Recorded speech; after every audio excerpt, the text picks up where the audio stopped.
Today we're going to do a Q&A session. So if you want to ask any questions about anything, about my business, about personal development, about me, about the page, about anything whatsoever, you can just ask away. So we'll do a Q&A session. So does anybody have any questions for me? Any questions at all? What's my job? What is my job? I'm an online entrepreneur. So I make products, personal development products. I've got a business product at yourdigitalformula.com. I've got personal development products at positivelifeaffirmations.net, guidedmind.com, themagic.life, mindalchemy.net. Loads of stuff I do online, and I do marketing for other people as well. So I've got a business part to the business, and I've got a personal development side of the business as well. So I've been doing this since 2012. I quit my job in September 2012. I used to be an alcohol and drug counsellor, but I've been waiting years for the opportunity to quit my job and do this full time, because this is what I love to do. And I currently work about 80 hours per week just now, so I get up really early, so it means I can still spend time with my family in the evening. So do that. Tiffany, how do you get out of a funk when you feel like you can't pull yourself up again? You've got to look for something positive, or be around people who are not in a funk. I know sometimes that's a pain in the arse, to be honest, Tiffany, because you just don't feel being around people like that. But if you can spend some time, or read positive books or positive YouTube videos or something like that, just to pull you up a little bit. Once you're pulled up a little bit, it gets the ball rolling to start pulling you out of that funk again, as you describe it. I hope that helps, Tiffany. It's all obviously going to be very quick, and I'm just going to give general information, and it's just general advice. I'm not a counsellor or anything, or qualified to do this. You can take it or leave it as you wish. Any topic at all, yes. Who are your inspirations? Margie. Inspirations would be online people. I love online business, and my current inspirations are, I've got personal development inspirations and online inspirations. Online would be marketing people like Russell Brunson, Ryan Dice, Frank Kern, Keith Krantz is another one. There's loads of people online. For reading books, etc., Stuart Wilde is a huge inspiration to me. I love his stuff. Dalai Lama. I love reading about his work as well. Meditation. I love it. There's loads of things that can inspire me. It could be the little things. Just we've got a beautiful sunny day today. That inspires me. Just the little things in life. Going for walks with a dog. That inspires me. It's just getting time to relax the mind. But for specific people, there's a lot of people that can inspire me. So I've named a few there. I hope that helps. Nice to meet you. You always read your quotes. That's Hades. Thanks. Annette from Ireland. Loved last night's 10 things. Thanks, Annette. From Mumbai in India. I was over in Mumbai about 5-6 years ago. So that was really overwhelming to see everybody in the streets. It's really busy in Mumbai. But it was good. I loved the experience of going over there. Eileen O'Brien says, have you read The Secret? Yes. I've read The Secret, the book by Rhonda Byrne, and I've also seen the film as well. And I enjoyed it at the time. I thought it was groundbreaking at the time, but they left a lot of things out. So I definitely feel they could have expanded on what they were saying, but they left a lot of things out, but I did enjoy it. Maria Ricardo from Glasgow. Hi, how you doing, Maria? Just down the road from me again. How to differentiate illness versus black magic? Don't know anything about black magic. I'm sorry about that. Where are you from? I'm from just outside Glasgow in Scotland. Linda Marie, love reading what you write. Top of the morning to you. Anne F. Singer, thanks for that. Good morning from Norway. So has anybody got any questions about myself, my page, the page that we've got, about the business, about personal development, about your personal development, anything else? It's difficult to apply in reality. So Rima's saying it's difficult to apply being positive in reality. It is, it's a discipline. just like has it been a discipline to be negative all the time. Whether you've kind of unconsciously done it or you've consciously made an effort. I don't think anybody consciously makes an effort to be negative, but it just so happens that it's been a discipline for you. It's the easy route. I mentioned that in the other video. It's like an easy path to be negative because it's an easy target, but it's more difficult to be positive. But once you make it a discipline to become positive, becomes much more easier, and soon you find yourself you're just positive all the time, and you look for the good in everything and everybody as well. I don't know how it popped up, Joanne. Somebody's saying this popped up in my kind of feed. Don't know why. Did you feel that you, and this is from Margie, did you feel that you cared? Oh, I missed it. Can I go back? Can I go down? Yeah, I can. Did you feel that you cared too much without the other caring for you? How did you handle it?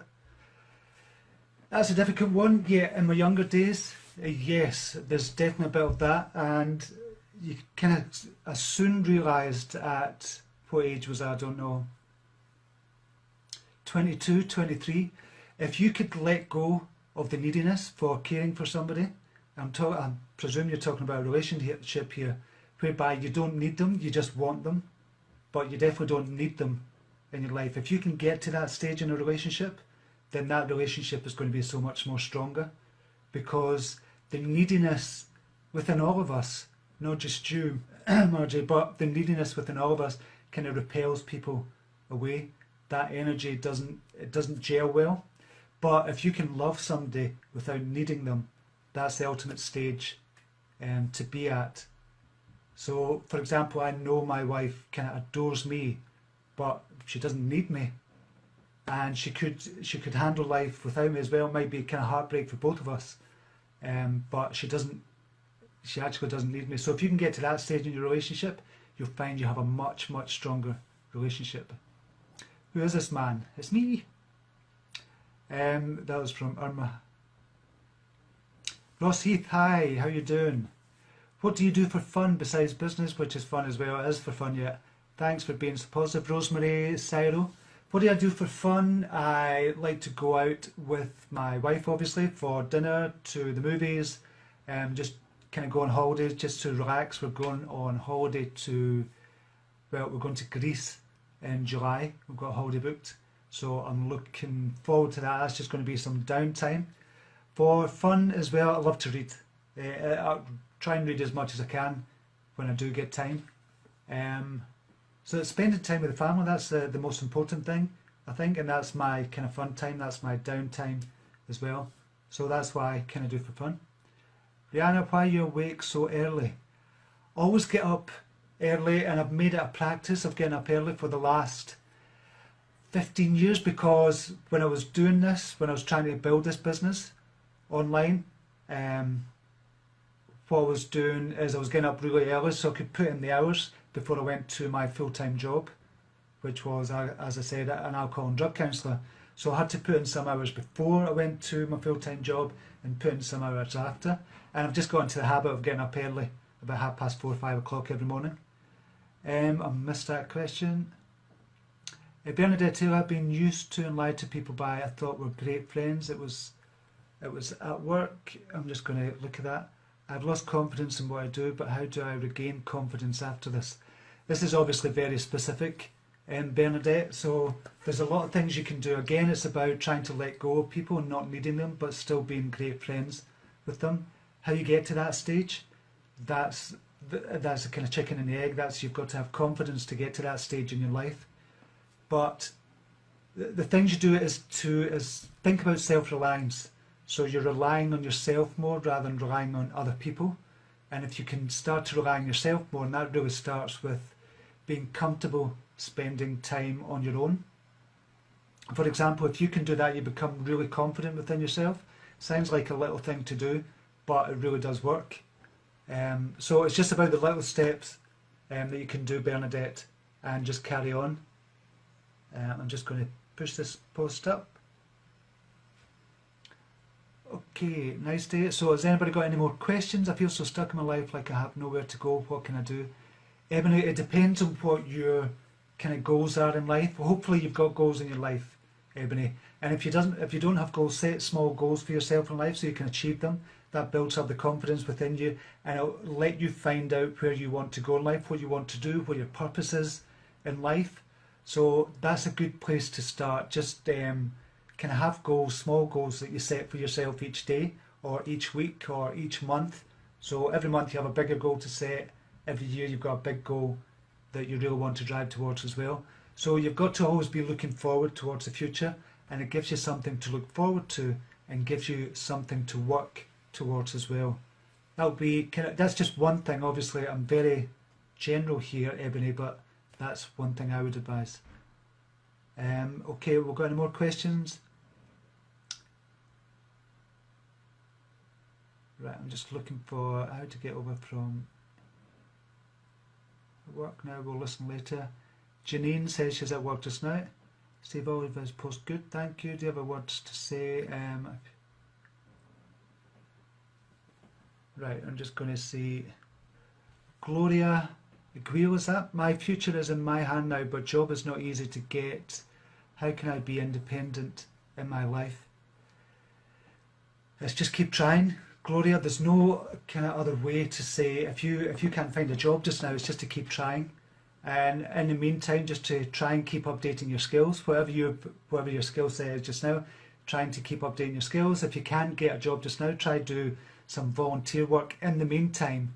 Just now, I've done a lot of that in the past as well. When I was trying to break into the social care services, I didn't have any experience because I was kind of in the business side of British Telecommunications. That's where I used to work. So I was in the business side, so I didn't have any kind of social care stuff. I did have the psychology degree, which helped, but I had to do volunteer work first to get me some experience to get into the job I wanted, and that works really well as well, Gloria. So there's lots of things you can do when you're looking for a job just now. You can do volunteer work, you can update your skills or go to college or something and kind of update your skills that way and try and get as much experience as possible to go into the field that you want to go into. I know this is general advice, as I say, I can't give you specific advice. Johnson Lee, do I believe in God? No, I don't. A lot of people ask me that. I don't know why people ask me that. It seems to be one of the first questions that come up. But no, I don't believe. I'm not religious in any sense of the word. I'm very spiritual, but not religious at all. And it's something I don't really kind of talk about because a lot of people get upset and angry about it when I say I don't believe in it. But I'm just going to be honest, I don't believe in God. It's as simple as that. But there we go. Judy Speckman, what's your favourite American city? Well, I've only been to New York and San Diego, and that's the only place I've been. Love New York. When we went with the family, me and my wife and two sons went, and we loved it there. It was beautiful. San Diego I just went to a couple of weeks ago, and that was beautiful as well. And I'd like to go back with my wife because I was just on a business trip there. I'd like to go back with Sharon to see more of San Diego because that was beautiful as well. Okay, I'm just going to see if there's questions. Sorry for scrolling down here.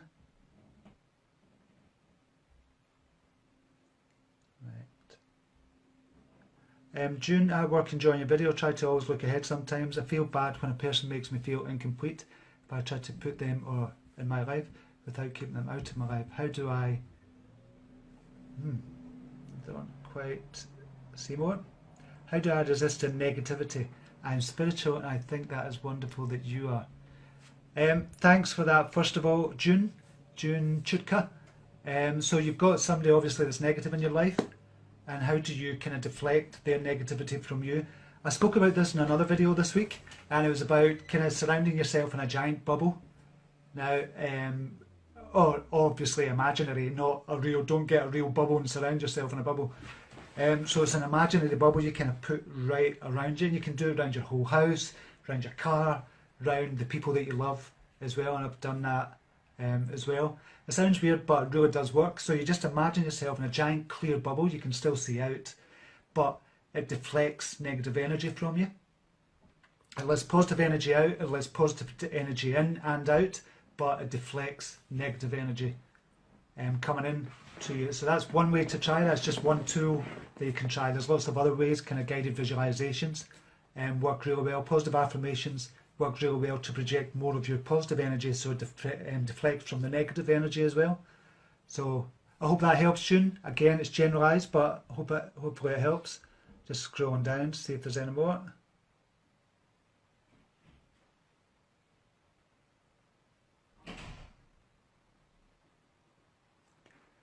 Right. Right, Anisha. Anisha, I hope I pronounced that correctly. When I look around me, I feel I'm no good compared to my friends. I've studied for so long and yet feel so little. It's like I know I need to do something, but I don't know what yet. It's so frustrating to feel like you're stuck. Any advice to let go of that feeling? Yes. Well, again, it's just general advice. Anisha, I know I keep saying that all the time, but it's just to give you general advice. Basically, it's to try as much as you can to find out what you really want to do. Now, that might be, again, kind of volunteering. If you've got an idea of what you want to do in life, or what your calling is in life, or what your purpose is in life, if you've kind of got an idea, but you're kind of stuck and you don't know what to do, then it's good to try different things. And I can't give you specific advice because I don't know what you do or where you are, what kind of part of the country you're from.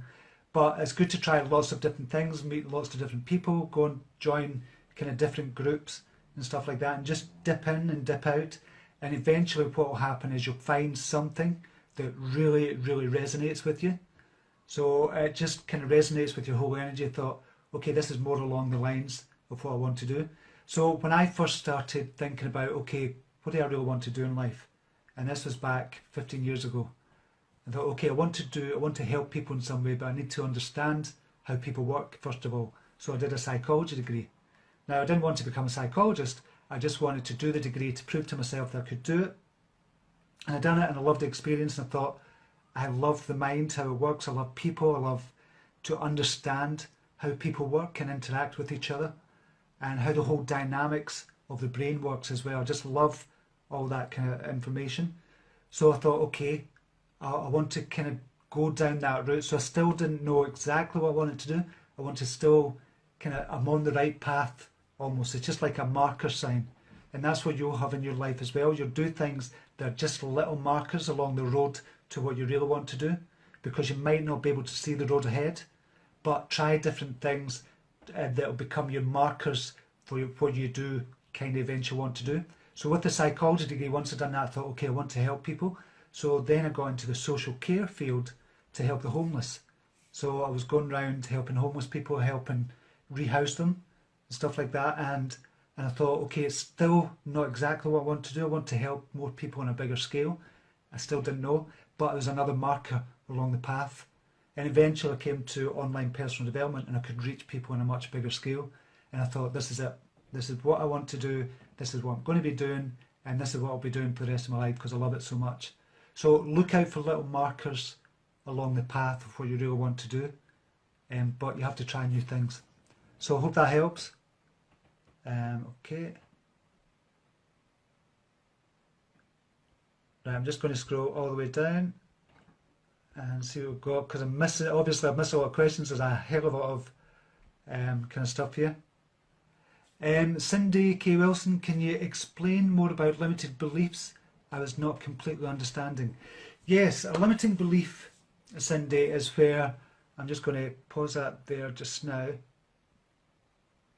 Yeah, a limiting belief is a belief you have about yourself that kind of holds you back in life. So, for example, if you really had the goal to go to university, and this is just a general example, if you had the goal to go to university, but you didn't have the belief that you're intelligent enough to go, that's obviously going to hold you back. That's a limiting belief. So if you think of a limiting belief as a thick piece of plastic tied to the back of you, and every time you try to run towards one of your goals, that elastic is so strong it's pulling you back. That's like what a limiting belief is. It kind of pulls you back. So you have to either kind of turn that limiting belief around, or you have to install a new belief about yourself. Now, when you turn the limiting belief around, you're looking for evidence to prove that you are intelligent.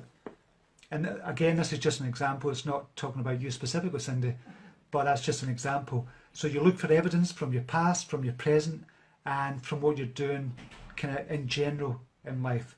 and that then starts to form or starts to melt the limiting belief. It starts to go a little molten. So if you think of a limiting belief as rock solid, it's there, it's rock solid, it can't be moved.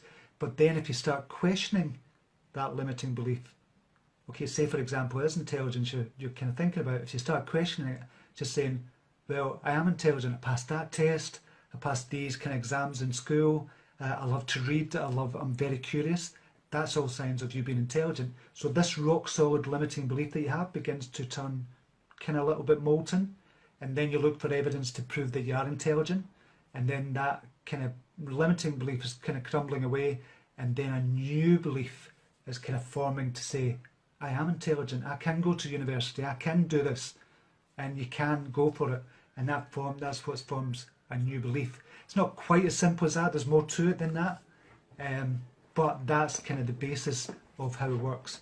So I hope that helps, Cindy, to explain limiting beliefs. I'm going to scroll down all the way again, and we'll get back to... Okay, any advice on coping with multiple sclerosis? That's Michelle Melu. Michelle, I don't have any advice on coping with that. I don't know much about MS. Obviously, positivity is not going to work all the time for the likes of MS, but guided visualizations, kind of alternative kind of health, obviously, as well as going to your doctor and getting your medical treatment as well, but alternative kind of therapy as well might help you as well. So I would look down the road for that. If you do a search on Google for alternative therapy, it might be EFT, emotional freedom techniques, and kind of other health areas that you can go. There's loads of alternative healths, and I know you might have tried some already, but specifically I don't have any information on that, so I do apologise, but I do a Google search on alternative health treatments for MS, so I hope that helps. Okay, I'll see if there's any more questions here. Right, we've been on for about 25 minutes actually. I didn't think we were going to get on today because Facebook was down for a lot of the time, so I don't know if I'm going to get too many more questions. Moni, Monia, where are you from? Your accent is Scottish. I'm from Scotland, just outside Glasgow in Scotland. 1 second. I'm just trying to see if there's any more questions. Practicing mindfulness has been such a blessing. That's Christian. I take it that's for the MS question. Okay, there's loads of questions kind of scrolling up. It's hard to keep up with them. So I thought I'd try this anyway just to see how it worked, and hopefully I've helped a few people in here, or just got a few people thinking about their own life. So what I'm going to do just now, I'm going to go just now. Obviously I'll be back tomorrow. I'm back every weekday, so if you like these videos, kind of leave a comment, tell me where you're from, and just say hi wherever you're from, and share the videos as well, just so more people can get to see them. So if you share this video, you share the other videos that are in there as well. I'll put a link above this actual video. That'd be great if you could do that, just so more people can see them, and hopefully we can help more people. So it's you that's helping by sharing, it's me that's helping you hopefully, and it's me that's helping other people, but your help, we're all helping each other in here, and that's what it's all about. It's all about win-win for everybody. If you can think of that in every area of your life, is it a win-win for me? Is it a win-win for the other person as well? Think about that as well, and that's what I'm trying to do here as well. So I help you, you help me, and we just kind of help the whole world between us. So have a brilliant day, everybody. Namaste.